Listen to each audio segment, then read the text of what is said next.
Once upon a time, there was a girl I knew who lived across the street. Brown hair, brown eyes. When she smiled, I smiled. When she cried, I cried. Every single thing that ever happened to me that mattered, in some way, had to do with her.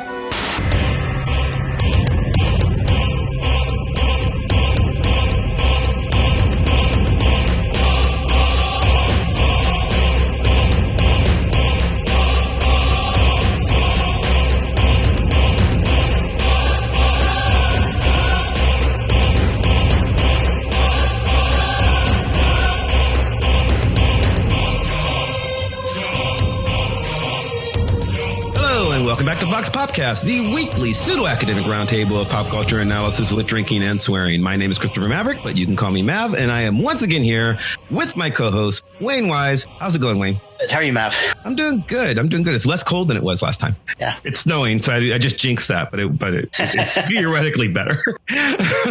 and I've been spending a lot of time watching politics that I do not want to talk about today because it has not been happy and fun. Right.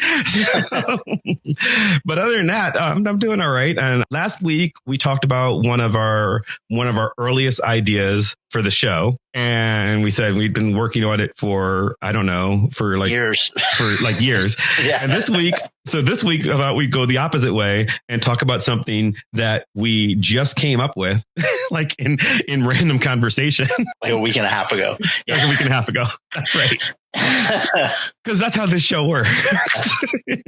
So what's the topic today? We're going to talk about having crushes on celebrities and fictional characters. Yes. Is that weird? Yeah, this is our very special Valentine's episode. Yeah. Last year we did a Valentine's Day episode on secret shipping in books and movies that aren't necessarily canon, but that like you have. So we're going to go a different way this year. Yeah. We're going to talk about just the fact that you can have crushes on fictional people or non-people and on celebrities who you will never know. Right. Who I'm going to argue are effectively fictional people. Yeah. Well, that goes back to mass theory. Yes. Yeah. And so we got a couple of guests, and the first one, returning to the show from a few weeks back, Anna Peppard from Canada, where all fictional girlfriends live. It's true. Hi, Anna. Hello. Thanks for having me back. Thanks. And you got invited because I was talking to you when I had the idea. Yeah. Yeah, I kind of pushed for this one because it's such an interesting topic and something I'm very passionate about discussing. And you had some good ideas for it. So that, we wanted to jump on this. So. Mm-hmm. And second, I also want to invite back someone who's not been on in a while, but who has been on before, a former student of mine, Brooklyn, who also just volunteered herself for this craziness. Hey, Brooklyn. Hey, I'm always here to volunteer for craziness all day.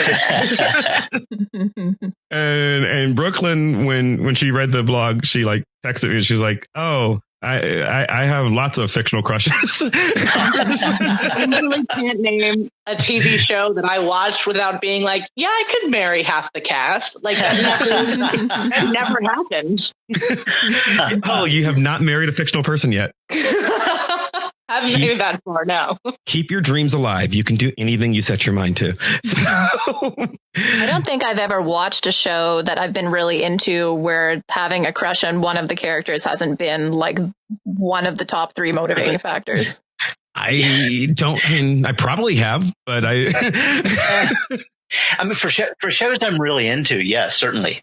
Yeah, because for me, certainly if I like the show a lot, I mean, I shouldn't say there's none. I don't think Nope, I was going to say Breaking Bad. I don't have a crush on anybody from Breaking Bad, but no, Jane. I miss Jane. Jane, Jesse's girlfriend that got killed. She was really, but I also like that actress a lot. Yeah. So anyway, I think that part of it is just sort of, it's a fictional world and they want you to like those people. So you grow to like them. And if you're crazy people like us, I guess maybe that you like them a little too much. I don't think it's a crazy people thing. I think what it is exactly that. They make these characters likable And they, if it's an animated character, they make them aesthetically pleasing to unrealistic expectations. If they're human actors, they pick, either the trendy ones or the ones that best fit the aesthetic. But either way, they make them so likable that for humans who are terrible with their personal boundaries and have no concept of keeping intimacy out of their personal lives, they go bananas over it. And they're like, oh, a pretty thing that's tragically flawed or not flawed at all. I want that in my life more often. Tragically flawed or not flawed at all.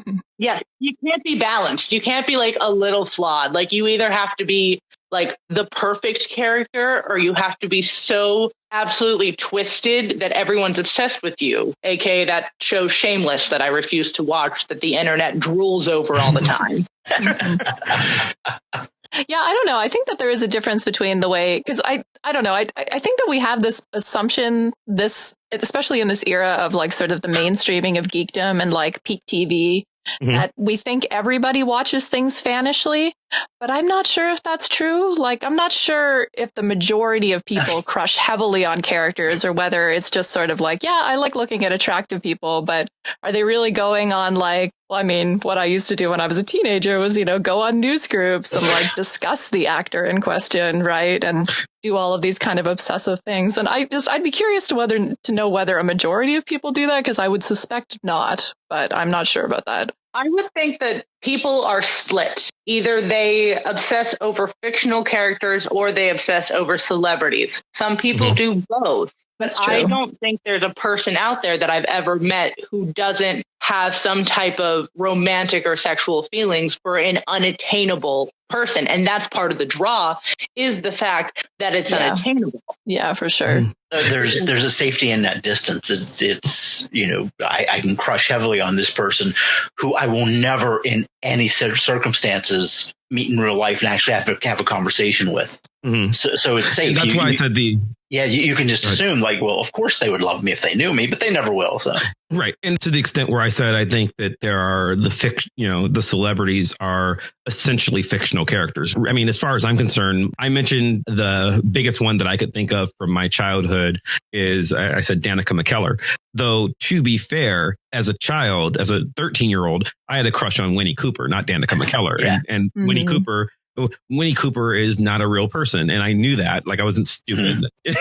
Like, I understood that she was not a real person. But I A, found her cute, and B, I found her story on the show super endearing. So that was a lot of the driving force behind the crush. And then growing older, Danica McKellar just turned into an amazing person, so I have a crush on the real her too, except that, like, I don't know. I mean, for all I know, she's horrible in real life, but I prefer my fantasy of Danica McKellar where she's the perfect person. Well, and that's it. If you follow a celebrity through their career, you see them as different characters, but you tend to still like the person playing that part.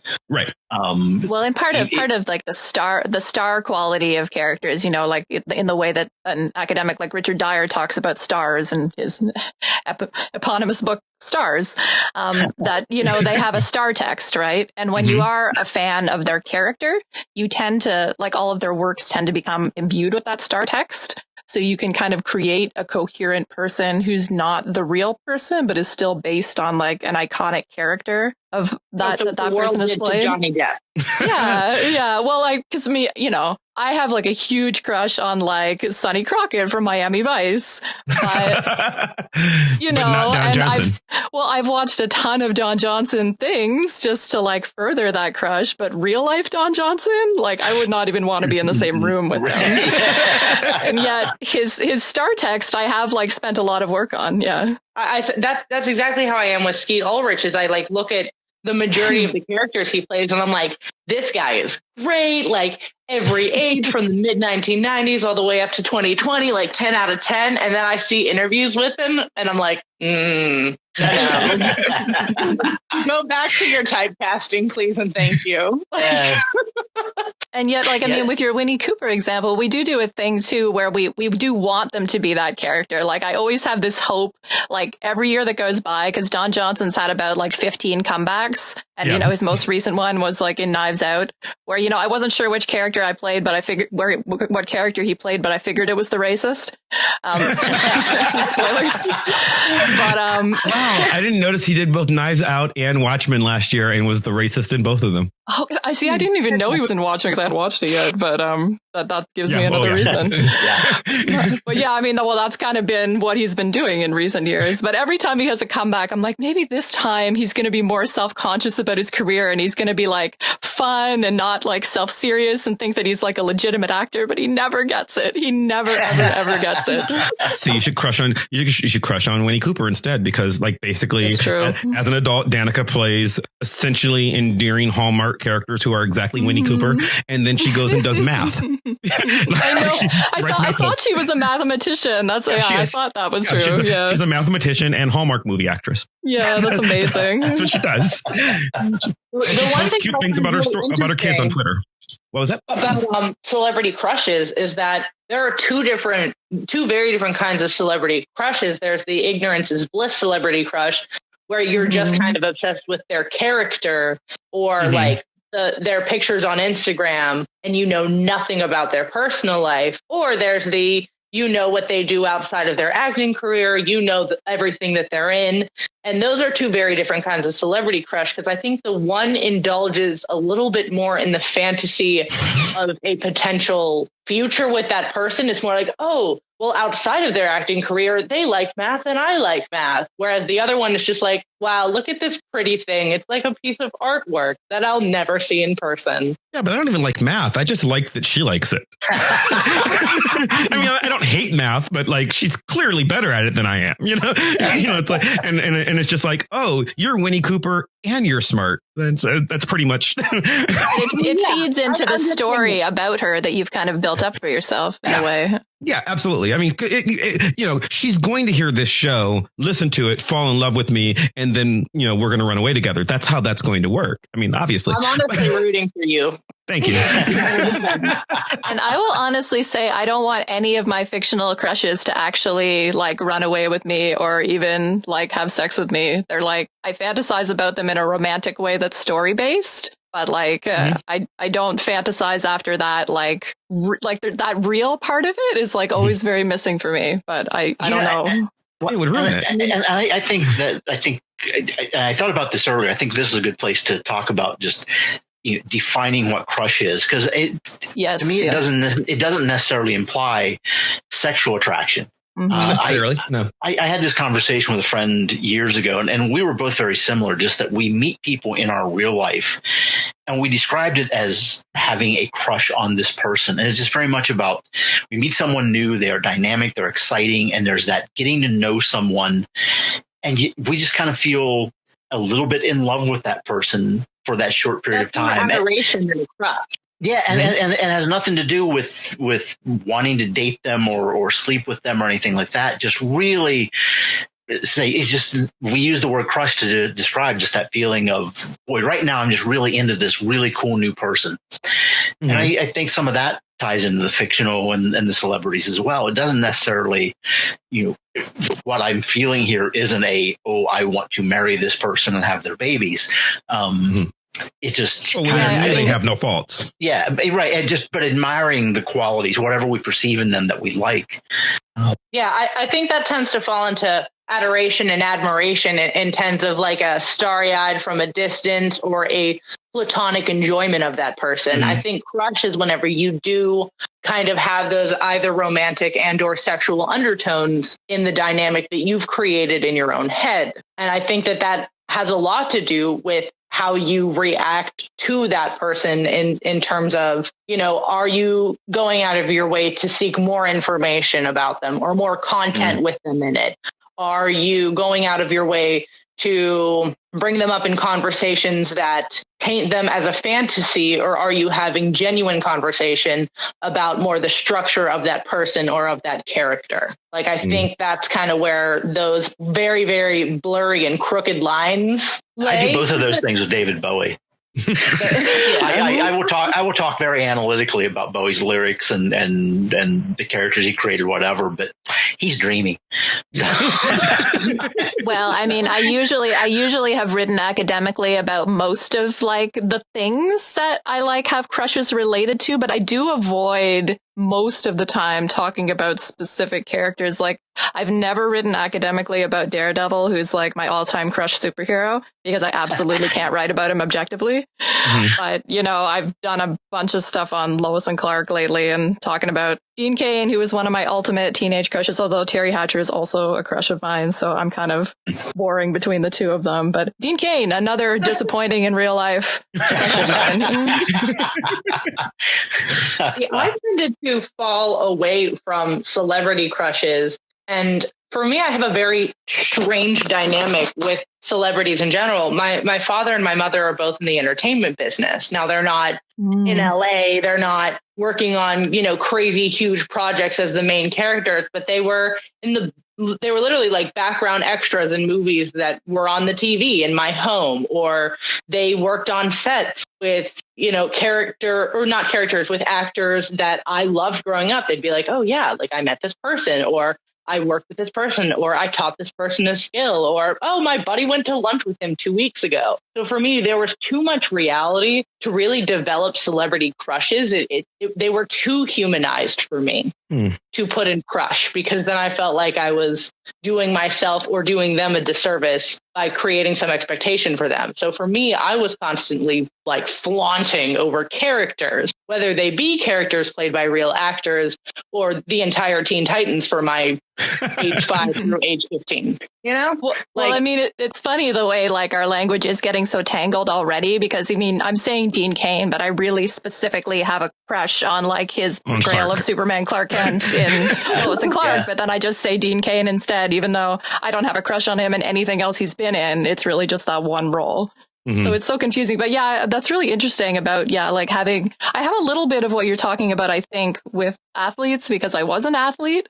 And then I have a little bit of a like weirdness about that, though.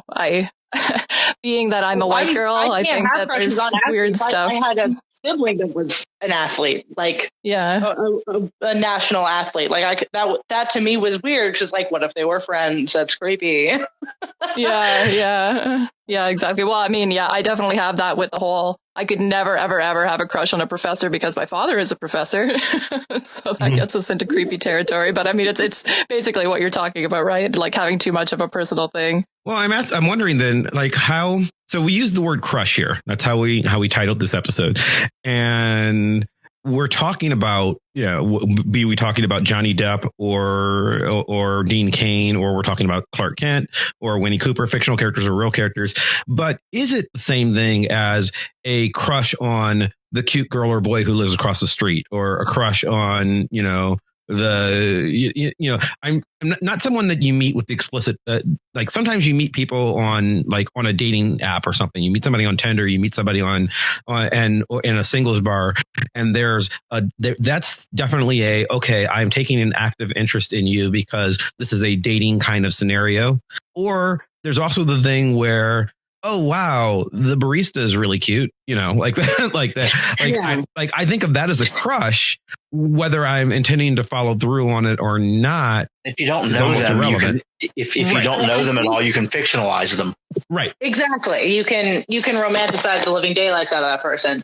I think where the reason why the verbiage gets so muddled is because we've taken probably like 8 or 10 different concepts and rope them under the word crush, even though I'm sure in other languages, especially like German, where they have a different word for every feeling, like I'm sure that there are 8 different words for what we use as crush. There's one for, romantic. There'd be one for like sexual. There'd be one for wanting follow through. There'd be one for from a distance. Like, I feel like we just don't have the vocabulary in the great US of A and Canada. Don't want to disclose you.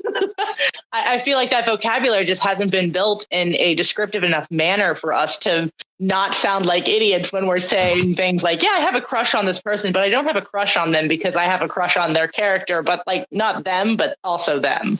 Like we just don't have the verbiage. And yet, like, it would still be complicated, I think, because it is all of those things. I mean, I was sexually attracted to like Dean Cain's portrayal of Clark Kent, and yet I also wanted to be him, and yet I also didn't want to actually have sex with him, and yet I also was like attracted to the story of it. So it's like all of those things. It's just like all of those things in different measures. I'm going to zero in on something you just said, Anna, but it ties in with one of the comments we had on the blog as well.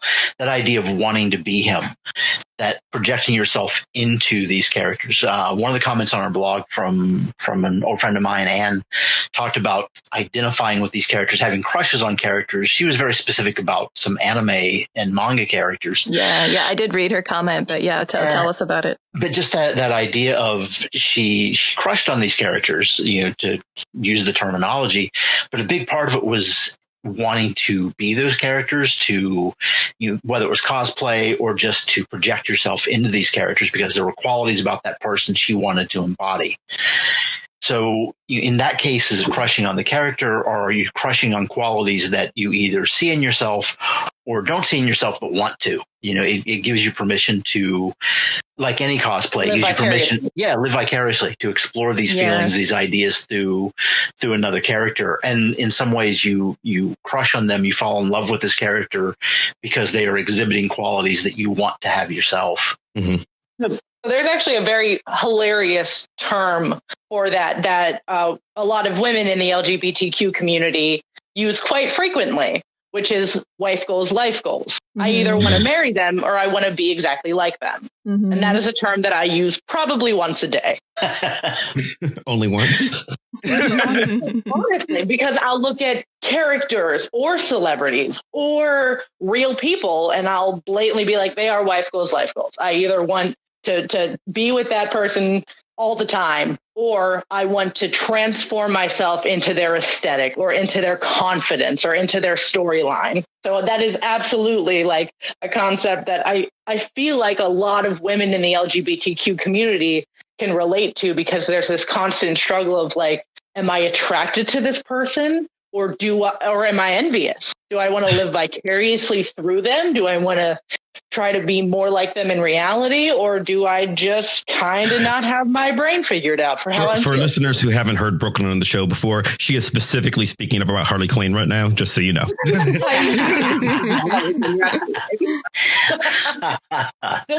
a little bit past Harley. I can say that her and Joker's relationship has me no bueno. I'm a little over that one, but yes, no, Harley back in the past. Wife goes life.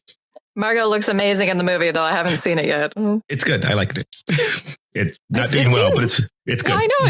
People have been saying good things about it, but mostly just because I'm too in love with Margot Robbie. So It's a good movie.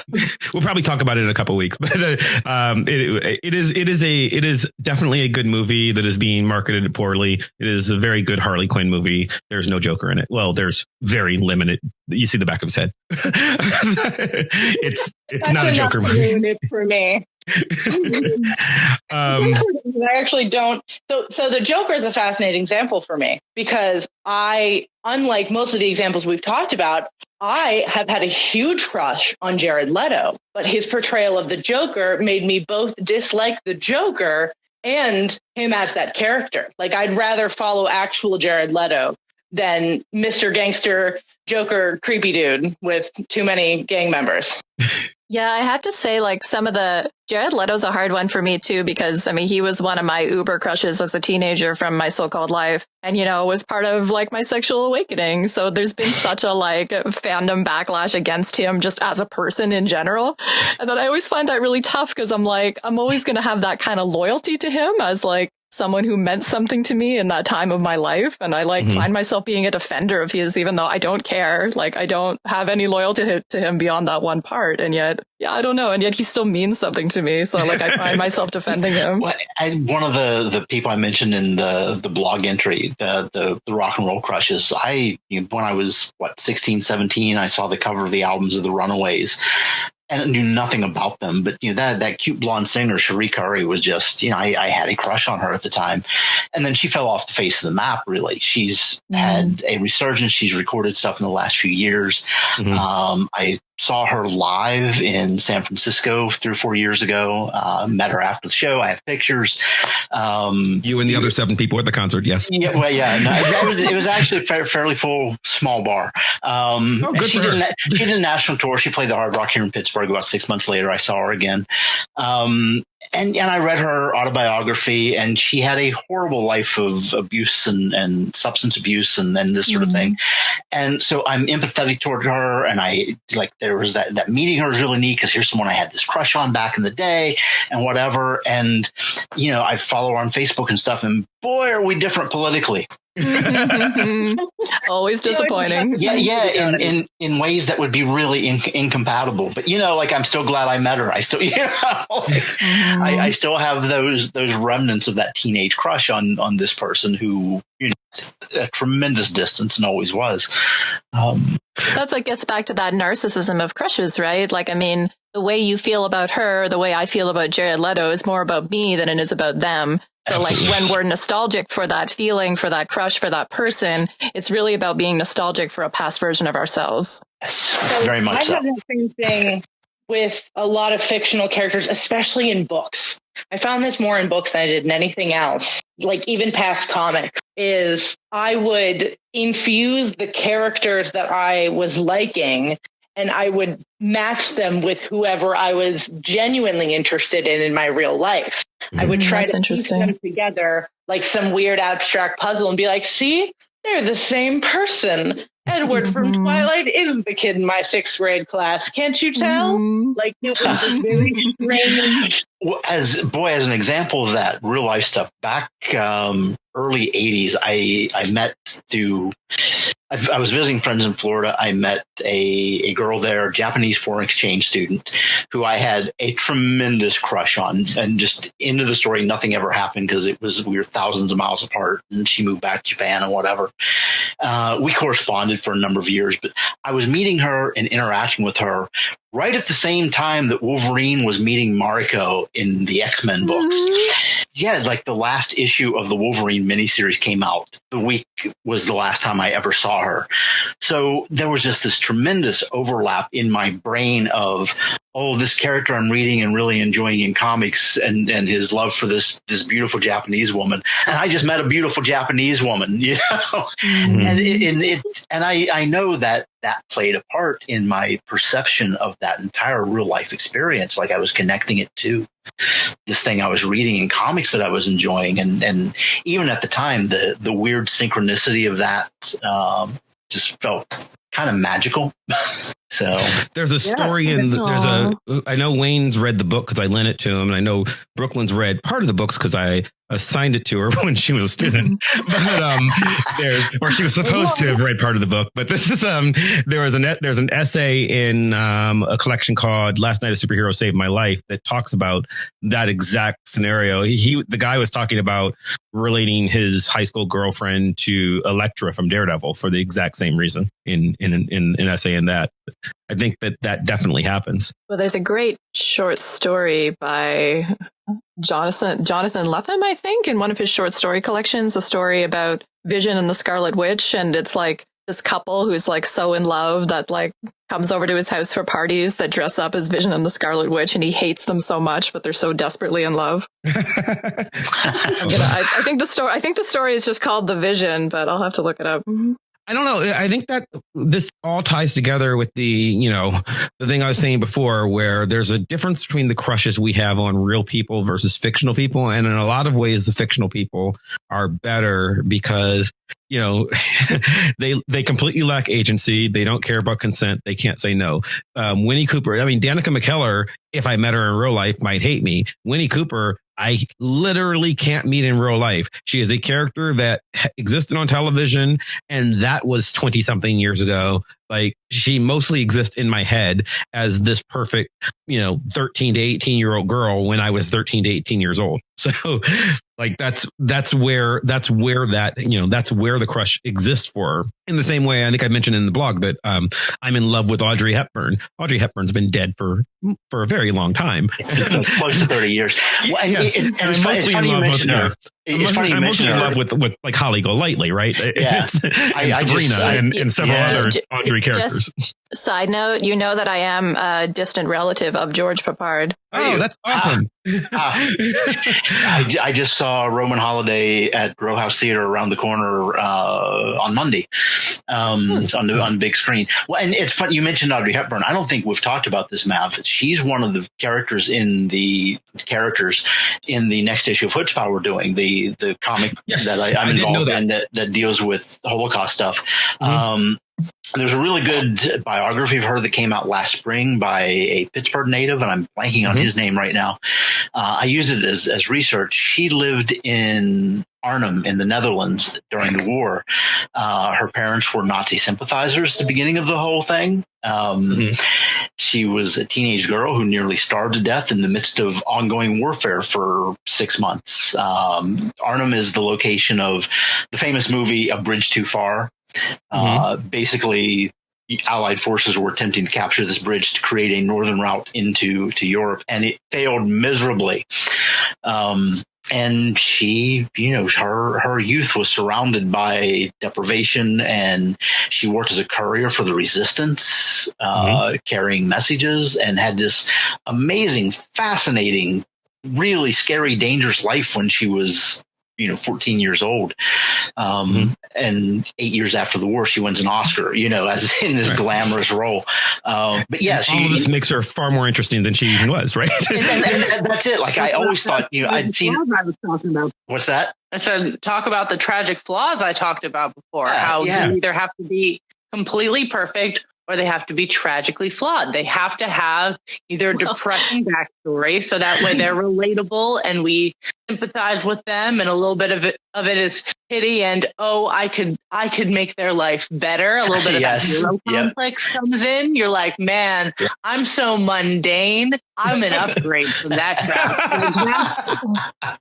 Well, I mean, Holly Golightly is such a good example, too, because, I mean, she's the ultimate crush object. I mean, that's what the book is about. And I mean, she's like the ultimate crush of like the gay man who wrote the book, who like is inventing this particular character who's kind of a version of himself. Like, it's a really interesting example. I was going to write a dissertation on Truman Capote at one point, so I could go on. I love that book. And nobody ever reads the book. People just see the movie. But it's one of my favorite books. It's a beautiful, beautiful book.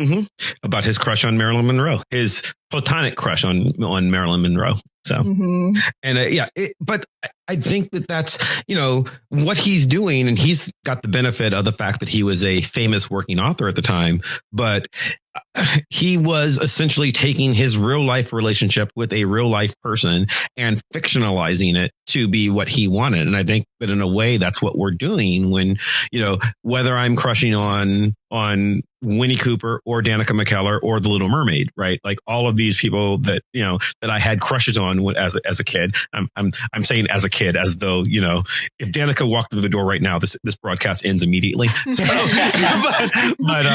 but like all these people that I had crushes on, like that, essentially part of it is, Brooklyn, you said taking me being mundane in real life. But what I'm doing is essentially casting myself as the leading man in this fictional narrative where they are, where their entire purpose is to be my love interest. Right. Like that's to be fair, is what those movies are about. Like, like I would be with Dean Kane's Clark Kent if I could be Terry Hatcher's Lois in that world, but I don't want to be with him in my world. Right. Well, I'm going to slip into that. This amazing ability, which I'm sure everyone did, as like whenever you watch like your celebrity crush or character crush in a movie and you see their co-star, their romantic match, you start to get this little like, I wouldn't have made the mistakes they made that made the breakup happen. I would have never let them get away from me for the whole 15-minute drama section. Like it's that whole. It's a lot of pride, and it's a lot of it's a way to boost your own ego. Unless you are a very, very sad person who watches rom-com movies and walks away and goes, "Oh, I hate those movies. Everyone's so stupid." What you're doing is that's just blatant envy, and you're going, "I could never do that."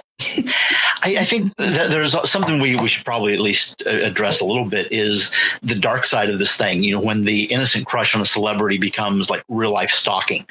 Yeah, Jodie Foster. So there's an amazing yet hilarious song. Has anyone here ever heard of the show Crazy Ex-Girlfriend? Yes. It's great. 10 out of 10. In season 1, the main character, who later actually gets like a diagnosis and she goes through a lot of personal reform. But at the beginning of the show, you just look at her as like this quirky, weird character who has no concept of boundaries. She's got a crazy crush on this guy who has a girlfriend, and she ends up getting a quote unquote girl crush on on her actual crush's girlfriend. And the song is so funny because it starts off as like life goals. I want to be like you. And then it turns into like, maybe I actually have like a real crush on you. And then by the end of the song, she's talking about doing really creepy things like keeping her hair and stuff like that. She's like, maybe I'm out of control. It's the exact progression of like harmless to a dangerous infatuation / obsession with something. It's hilarious, but very accurate. And that becomes a very real thing for a lot of celebrities. I mean, there have been story after story of people hiding in the rose bushes outside of Madonna's house or whatever. Where people take that. What we're talking about, this very innocent, if they met me, they would love me. And people who don't understand the fantasy aspect of that and actually make the effort to meet them. I mean, the most famous example of that is David Hinckley, who tried to assassinate Ronald Reagan in an effort to impress Jodie Foster. Yeah. And yes, a 14-year-old girl at the time who knew nothing about him. So we had someone attempt to assassinate the president, and James Brady was wounded in that and crippled for life. I mean, there were very real consequences. That wasn't him stalking the president, but he was doing it to impress Jodie Foster's character from Taxi Driver, essentially. Yes. So he said it was a love of Jodie Foster, but if memory serves, it's very specifically that character. Yeah. Well, she was barely famous. It was a love of Jodie Foster as the character. He called her Jodie, but essentially everything he loved about her was what he knew from this one film. I mean, she'd been. I mean, she started really young. Yeah, she had Freaky Friday, but she wasn't Jodie Foster today. She was Jodie Foster, child actress at the time. Yeah, right. She'd been in probably a dozen things at that point. But yeah, she wasn't hugely famous. But say we do say, I've read stories where that happens with movie stars, obviously, musicians, that type of thing. So there is even that. Now they have people showing up at their houses expecting some kind of reward for stalking them. And like YouTubers don't even really get the gold star of celebrity, but they're still facing that problem of enough people have seen their face or seen their content and created a delusional fantasy of how a life with those two people coexisting could be. And they break down personal boundaries and at points they're breaking down physical boundaries. It's insane. I'm going to make reference to something I think I said in last week's episode about Mask, which is with celebrities, there is we relate to their character, the person on screen with music, the person on stage, the persona that they are projecting. And you listen to that album and it's just like they are singing to me. There is this what I refer to as an illusion of intimacy because they are public figures. We can read about them. We see pictures of them. We feel like we know them. And somehow that gets translated into, so they must know me. Or and people have a tough time with that boundary. Mav, I'm going to do the shameless boy. self-promotion. I explored this. One of my novels, This Creature Fair, the basic premise of it. And first of all, there's the very personal, the main character is crushing on this obscure musician that he's seen from afar. He has the opportunity to actually meet her. It does go to that next step. So this is very overtly playing out fantasies that I've had. It's that, what if I got to meet one of these musicians that I really crush on?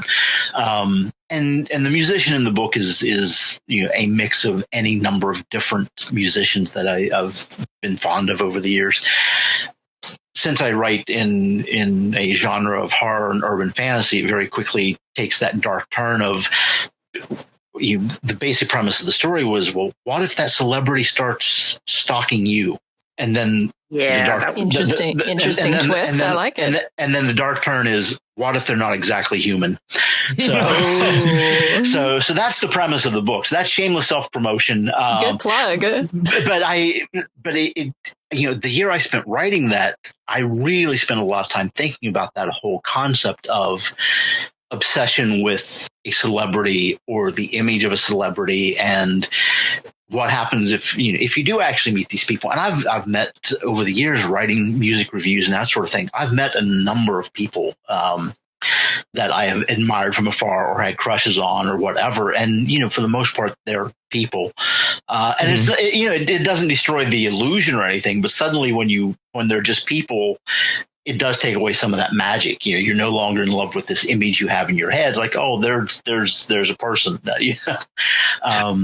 I will note for the person who Brandy, a friend of mine who commented on the blog, that I'd forgotten Prince when I was talking about crushes. I have met Prince in real life. He was not a real person. Prince was a magical being. Well,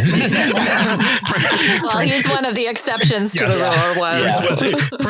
Prince in real life is exactly that alien creature that you see on television. I imagine Bowie was as well. Everything I've read about him, anybody who knew him, like all the biographies that you've written, all the interviews I've read, anybody who knew him is like, he was really nice. He really knew how to get the best out of me as a musician. I don't think I knew him very well. And that's kind of an across the board description of Bowie from anybody who knew him.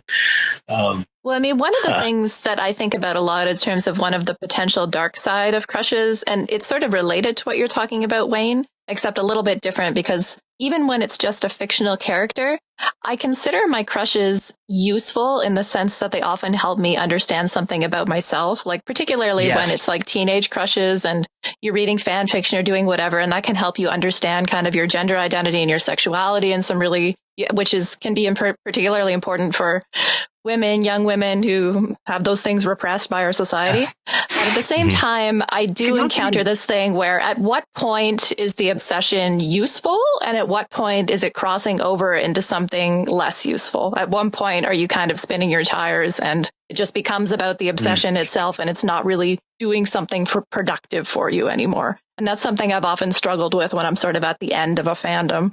I have kind of two bits to add to this. The first bit is character crushes are so telling for finding out things about yourself. Also, for finding out if the people you're surrounding yourself with aren't very great people. And I'm serious, because you know how, like we said earlier about my love for Harley Quinn, and then I was for a very long period of time with someone who had not a crush, but I want to be this person with the Joker. That really came to fruition. That whole dynamic really ended up coming out, and now it's literally become a meme to make fun of people who glamorize and sexualize like old school Harley Quinn Joker dynamic, because it's so telling that they're like, oh, I love toxic relationships and have no respect for anyone, including myself. Mm-hmm. It's very telling. Well, yeah, I sometimes, when you are having those fandom conversations and you're kind of getting to know somebody sort of that their fan fiction and you kind of get to know them, and that can be a very kind of weird dynamic because so much of themselves is revealed in their story and their interpretation of a relationship between characters or something. And then you're basically having like a metatextual conversation about your crushes when you start like sort of sharing stories and stuff, but that can get you into some definitely weird territory in terms of what's being exposed about people. Mm-hmm. Yeah, I'm remarkably polyamorous and fickle in my fictional crushes. Polyamorous and fickle. I'm kind of boringly predictable, but like, yeah. Unfortunately. I wonder though, I mean, to look at Brooklyn's thing on the opposite side, like you're talking about the negative side of glamorizing a toxic relationship. However, is there an aspect of that where, Wayne, we've said on the show before that, part of fiction is learning to view usually we're talking about kinds of people that you won't meet in real life.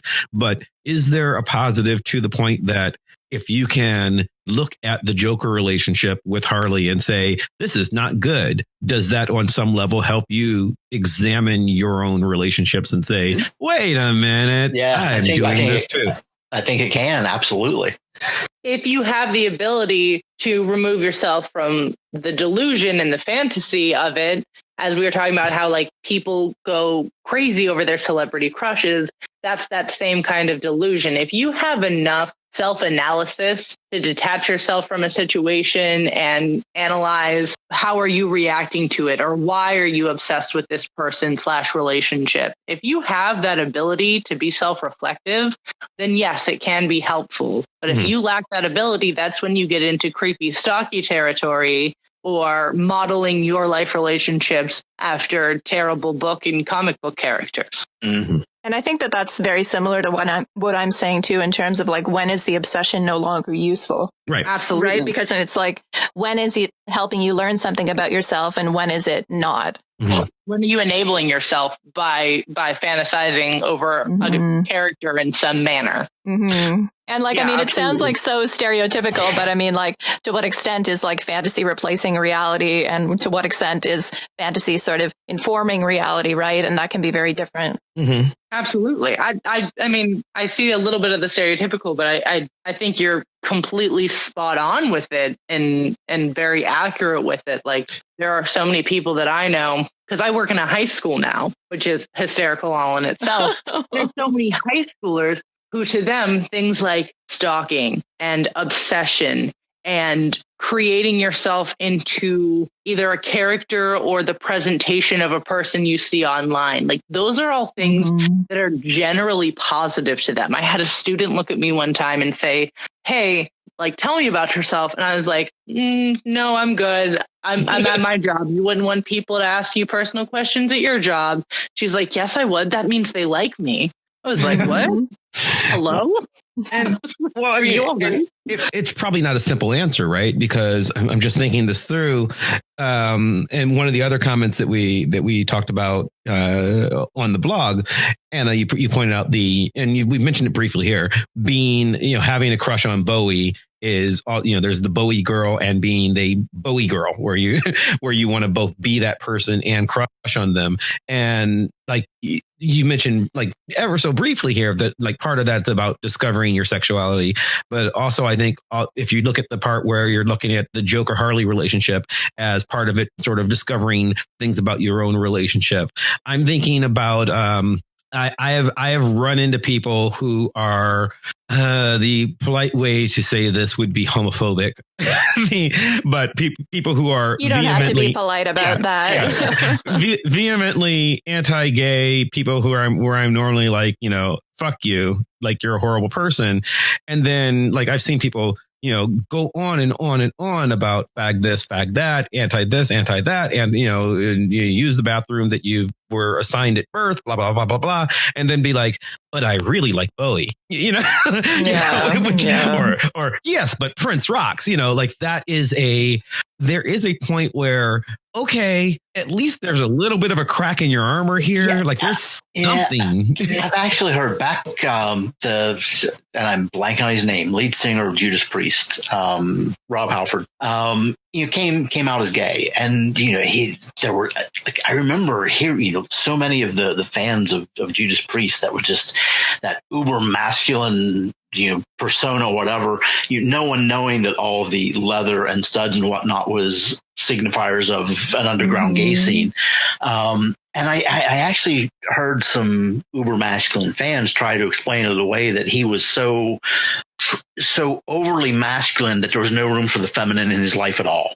Like, wow, what a really backhanded, weird way to be homophobic. You know, like you're still a fan. You still want to be a fan of this guy, even though he now represents something you can't stand or that threatens you.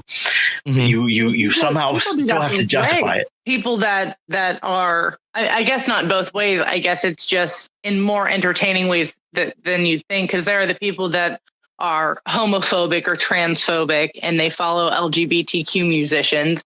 And then there's also the people who are so vehemently against like abusers, but they like praise NFL players. And you're like, Right. Yeah, the blind spots that so many people have. And when I say so many people, I probably have them as well. Well, yeah, I mean, it gets you sort of towards just ways of reading the popular and sort of, the kind of John Fisk version of reading the popular where, popular audiences aren't dumb, they're productive, they're creative. And then the fact that they're creative is positive. But there are so many examples wherein the fact that they're taking creative readings from a popular text is not positive, because sometimes people read, like an LGBTQ performer as not that, or they can be homophobic and use their creativity to kind of work through that without actually changing any of their perceptions. So like that creativity of popular audiences can cut both ways.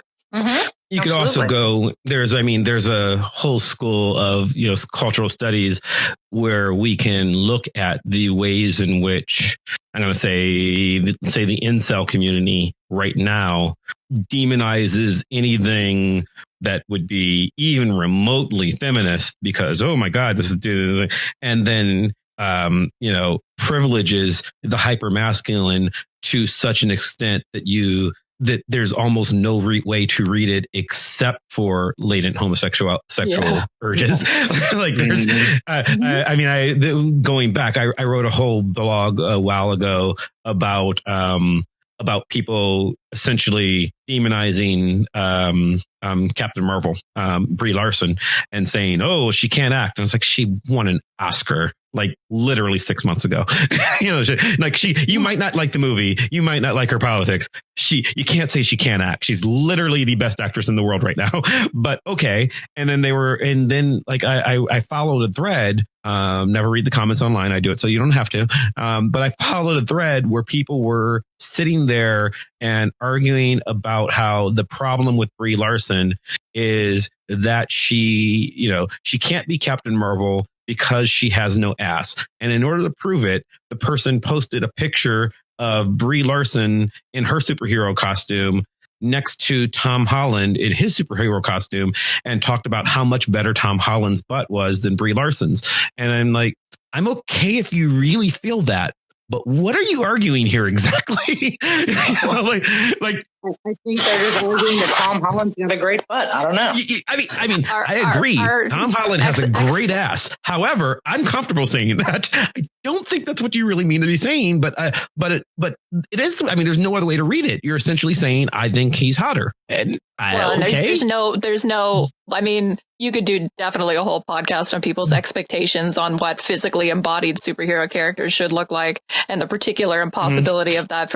I did a conference paper about the casting of Gal Gadot before the Wonder Woman movie came out, and I have so many thoughts. Even within feminist communities, there was just so much debate about what body they wanted her to have. And I mean, it's just nobody could decide. And even you would have things like people would be talking about Linda Carter, Wonder Woman, and people couldn't even decide on the verbs to describe her body. Some people saw her as pinup. Some people saw her as strong. Like people couldn't even agree on whether you could describe her as having muscles. It's just it's so political, right? Yeah, there's also some weird haze of memory there because Linda Carter, when she got cast as Wonder Woman, was skinnier than Gal Gadot was when she got cast as Wonder Woman. And if you don't believe me, go look at pictures of them out of costume.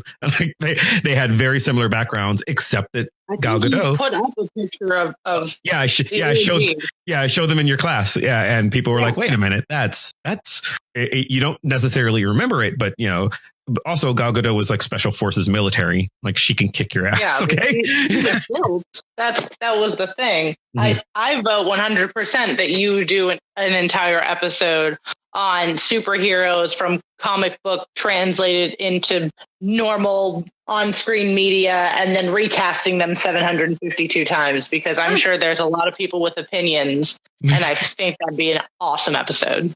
Yeah, well, I certainly, yeah, I mean, the comic book character crush thing is like a whole thing too. I mean, I'm sure you guys have thoughts on that. Like Ilyana Respian, mine. Well, that's a good choice. I mean, I've said, I've got a few like Silver Surfer, Daredevil, inexplicably Hal Jordan, which I can't defend in any way, and yet it's there. But I have a thing for like Mimbo guys. I don't know, like dumb jock guys. I don't know. Who are nonetheless heroic. I did with Rogue when she first appeared, and then when she became a big-haired, big-bosomed whatever, I kind of lost interest. But don't you find that with comic book character crutches, there's a particular kind of character to it, in the sense that, especially with something that's like serialized over such a long period of time, like a superhero comic, like I feel like I know Daredevil on like a deeper level than I know like any of my other fictional crushes. I have a sense of ownership over him that is intense. I have, longer term relations with comic book characters than I do real people in my life. They've been more consistent. Yeah, see, exactly. Yeah. and there's that sense of, I know Clint Barton better than I do some friends I hang out with. And aware that changes with writers and time and all that stuff. Yeah. Except for that there's ownership there too, right? That's entirely part of like, absolutely. I know this. Yeah, I know this for a fact with Wayne, especially because the difference between like probably my biggest crush is easily Ilyana Respian.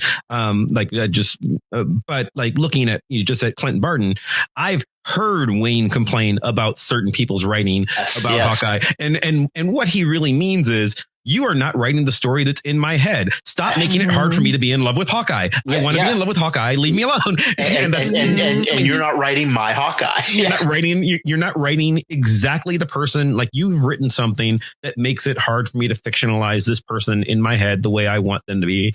Well, I don't want to say perfect, because what you love about Hawkeye is him being so imperfect, right? Like that's the dream of Hawkeye, right? And tragically flawed, as Brooklyn said. And same thing with Ilyana. Ilyana is like, everything about her to me is like, look, this lost little girl fell into a magic hole and had to raise herself as a child, and raised herself into a fucked up adult. I love this. This means so much to me.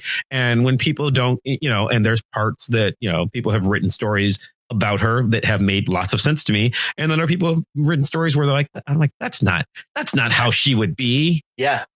How do I know? But it's totally funny though. Yeah. Like, I mean, I again, it would be sort of enough for a whole other episode in itself. But I mean, it's just the particular way that kind of, I feel like for me, part of that sense of ownership that develops over a superhero character kind of has to do with all the different writers and especially artists that have worked on the character. Because I do a thing where if somebody's drawing Daredevil and I don't think that they're drawing him the way I want him to be drawn, it's like I almost squint and change it, like, I mean, you have because comic books, they're talked about it as a uniquely participatory medium and that kind of stuff that, engenders very strong kind of, reader engagement. Absolutely. And I mean, definitely, I think that feeds into having a crush on a comic book superhero, because I often find that my crush on a comic book superhero doesn't translate into the live action version of that superhero. Yeah. If the casting's wrong, in general, for me. Oh, really? Mm-hmm. Yeah, although you got to say Anya Taylor-Joy playing Ilyana is perfect. That's perfect choice. Yeah, it's literally perfect casting. She looks exactly like she should. I mean, again, we've not seen this movie yet. Could be terrible. Could be. It's gonna be the next movie of the year. I have it on our game. In our box office game. I've had it for 2 years now. I'm pulling for it, but I don't have high hopes. Oh no, same we're here. doing an episode devoted to it, no matter what, when it comes out. But I mean, that's an interesting, So the reason I brought up Ilyana and said the dibs was because I know Wayne also likes the character, and like but is there really a fight? No, because he likes the Ilyana in his head and I like the Ilyana in my head, right? Right. It's not, Exactly. it's not, again, she has no agency. She's a fictional character. So the only thing that matters is the way in which I idealize her, so. Ooh, it matters though, because, when you think about things like adaptations and stuff, and I really am not a fan of the Netflix Daredevil show. And so like, I find myself kind of like fighting with people who do like it because it's not my version of Daredevil, because the one that I have this intense crush on is not being like done the way I want. So that's why you get all those, like what is authentic and what is not, and what is a good adaptation and what is not. Yeah, and that's like the adaptation thing we mentioned. If you go back to our Harry Potter episode, we talked very briefly about the people who were upset when suddenly in the play version Hermione was black, and then there were other people who were upset because they read the book before the movies came out, and it's like, I thought Hermione was black. What are you talking about? And there really is so much of what we do with non-live action fiction is interpretive of our own, putting so much of our own imagination into it. I'm sure there's a Ben-Hameen argument in there somewhere. I think we've resolved nothing. We've resolved nothing. We never do. I could keep talking about this for 8 hours. Yeah. That's the thing. That's always the case. I don't know that there's a way to resolve it. I think it's a weird thing that I don't know what even the actual problem is. Enjoy your crushes. Don't stalk people. Yeah. Well, here's what, and just on because the one thing we didn't get to that I brought up was that I find fascinating about the celebrity crushes, which doesn't usually cross over into the fictional crosses with the, but you never know, the hall pass phenomenon where people are like, oh, here's my list of 5 celebrities I'm allowed to sleep with. And it's like, it's almost a mainstream thing where people are like, oh yeah, totally. You can cheat on our marriage. I saw that referenced on the last 10 minutes of Will and Grace last week, which I wasn't watching, just happened to come on while I was looking for something else. It was on an episode of Friends. It was on Legends of Tomorrow. It's a common thing. And I know people who do it in real life. Your celebrity hall pass is more than like one person long. Just have a nice conversation about polyamory. Could a lot of people you're looking at. Well, yeah, and that's the thing. And I think this is the reason I wanted to bring it up was because I think that is the sort of examining something about yourself that Anna was saying, right? Like if you have a crush on a same-sex person, but you otherwise consider yourself straight, and by crush I mean like whether you're like, even for the thing with me, like where I say, I'm not in love with Prince, I just want to be him. No, you have issues that you need to work through, young Chris. Young Mav has to work through certain issues and is learning things about himself. Okay, so that's fine, right? But if you are monogamously married, but you have a list of 5 celebrities that like you're just allowed to fuck if you meet them. Okay, this means that maybe you're not, like, you're essentially allowing the fantasy to take, the fantasy aspect of them not being real to take you somewhere that you're not. And I think that again is allowing you to examine things about yourself that isn't. And your relationship with the other person. To be like, man, if I saw this celebrity, I would like, you brought up how friends approach this. Like, would you honestly look at a real human person just because you've seen them in a couple movies and be like, hey, my wife said it's cool if we frick? Can we do that now? Like, would you honestly do that? Like, what is the point? I think for most people, it's a fantasy within the relationship they're in.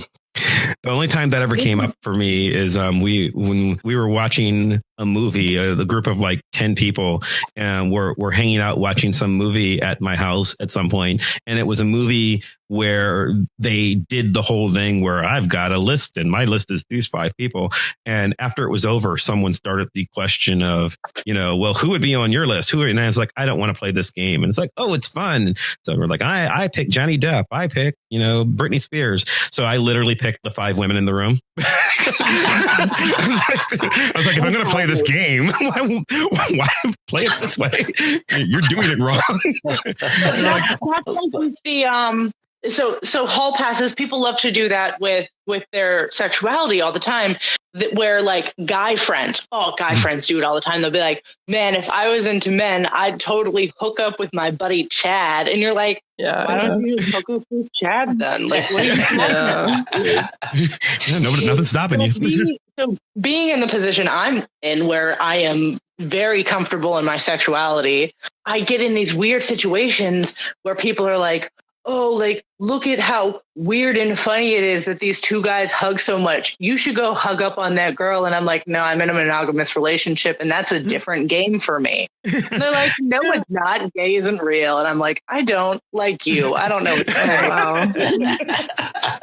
Well, can I ask you guys a question that's sort of related to where this conversation has gone? And I know that we're almost out of time, but I wanted to know whether you had a crush that you do feel like guilty about, and hopefully not in a super problematic, creepy way, but hopefully in some kind of way, hopefully funny. I had a crush on XJ9, aka Jenny from My Life as a Teenage Robot. Ooh. So that's weird. That is the strangest crush I've ever had. She was a Nickelodeon cartoon character, and I was like, a teenage robot, 10 out of 10. She's great. I love her. That's like guilty, not guilty. I like that. I'm not guilty about any of mine. I mean, like, they're weird ones. Like I said, I mean, Little Mermaid. I said on the blog, I would totally fuck Babs Bunny or Lola. I said no, Lola Bunny. Actually, Babs Bunny too from Tiny Toons Adventures. Now I'm thinking it really interesting thing, but like absolutely, without a doubt, I'm not Bugs Bunny, with that. Bugs Bunny, but only when he's cross dressing. That's a good one. Yeah. I'm not even kidding. It's like Lola Bunny. Yeah. If you don't think Lola Bunny's hot, something's wrong with you. I don't know. Well, I funnily enough, I'm a huge NBA fan, and I only watched Space Jam for the first time like 2 years ago. Like I missed it growing up, even though it was advertised incessantly. I was in exactly the demo for it, but I was just shocked at how sexualized she was. I was just like, what the hell? Yeah, like literally like kids movie, guys. There's no other point to her other than you were supposed to watch that movie at age like 9 or whatever, and then suddenly discover things. That's what she's there for. You're supposed to go, I feel funny. This is weird. Whether you're male or female, cis, straight, hetero, gay, trans, I don't care. You're supposed to look at Lola Bunny and go, things are happening. Yeah. Oh yeah, for sure. Well, I'll tell you my somewhat guilty one because it's funny. I got back into watching NBA about 5 years ago after a long hiatus after I personally quit playing basketball, which is a long story. But so, Steph Curry kind of got me back into basketball, and he's very crush honorable. So I had a hilarious sex dream about him in which we were kind of in like a Regency romance. Like we were in costumes. It was a whole Jane Austen type of thing. Nice. And we were having an affair, and it was very, and I mean, I think problematic because there's like a racial angle there with, that I'm not comfortable with. So I think I felt guilty on that level. But also part of the dream was that I was having this affair with him. And then within the dream, I was like, oh my God, I'm such a bad person. He's got such a nice family. And that's like when I woke up. I wouldn't quite let myself have a sex dream about Steph Curry. I tried. And yet my combination of like monogamy guilt and white guilt couldn't quite get me there. Because he has a nice family, though. I love that was the issue that really broke the camel's back. He's super hot, but I'm not a homewrecker. That's horrible. Oh, so on that note, I think that's a good yeah. 10 out of 10 ending. Brooklyn and Anna, thank you both for joining us for this. This has been great. A lot of fun. Super fun, guys. Again, I could go on for 8 hours. Yeah, well, I'm sure there will be more opportunities. Let's see if anybody comments on anything. Brooklyn, where people can find you for anything more interesting, intriguing conversation like this. I am on Instagram as Pittsburgh Shenanigans. If you don't know how to spell it, look it up. It didn't used to be that. No, it used to be Pittsburgh shit, but I'm doing I'm going to do an exciting project this summer with that Instagram, and I want to make sure that I can get children involved with it without getting fired from a public school district. So That will be linked in the show notes. And Anna. You can find my writing about various things just by Googling me. I'm pretty Googleable. And I am also on another podcast where we talk about comic books kind of within an academic context. It is called 3-Panel Contrast. You can find it wherever you find your podcasts. Mm-hmm. And linked in the show notes. And Wayne. Since I mentioned my book earlier, you can find me on Amazon. Look me up there. The book I referred to very specifically in this episode is called This Creature Fair, which title comes from a Bowie song. And I have other things there as well. But yeah, look me up on Amazon. Yeah. And there's a lovely cover of a man inside of a woman's mouth, but not in the way that it sounds like. That's what the cover is. That's what the cover is. But much more work safe than it sounds. Although parts of the book are not work safe. So there you go. Let's see. You can find me on Twitter at Chris Maverick or on my blog at www.chrismaverick.com. You can follow the show on Twitter or Facebook or Instagram, all the places at Vox Popcast. You can follow the show's blog at www.voxpopcast.com, where you learn about what we're talking about next week and the week after that. We've got some really cool ideas coming up. You can leave comments so that we can address them on the show like we did today. You can give us ideas for what we should talk about on more shows. Do you want to hear some of the really crazy ideas that we've talked about like sexualizing superheroes? Let us know. Please subscribe to us on iTunes or Stitcher or Spotify or wherever the hell else you get podcasts from.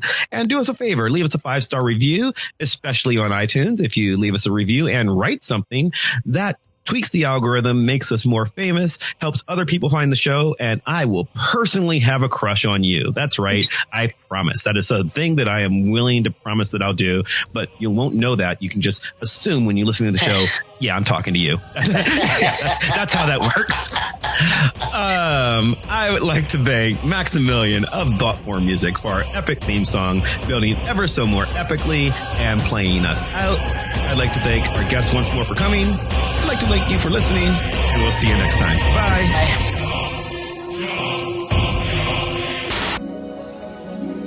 There's the girl that I like. Hey, Stan, tell about when Terrence caught Fred up a testicle-shitting rectal boy. Now more than ever, she gives me butterflies. It makes my stomach queasy every time she walks by. Asshole, I'm talking to you. I know I can be cool if I try.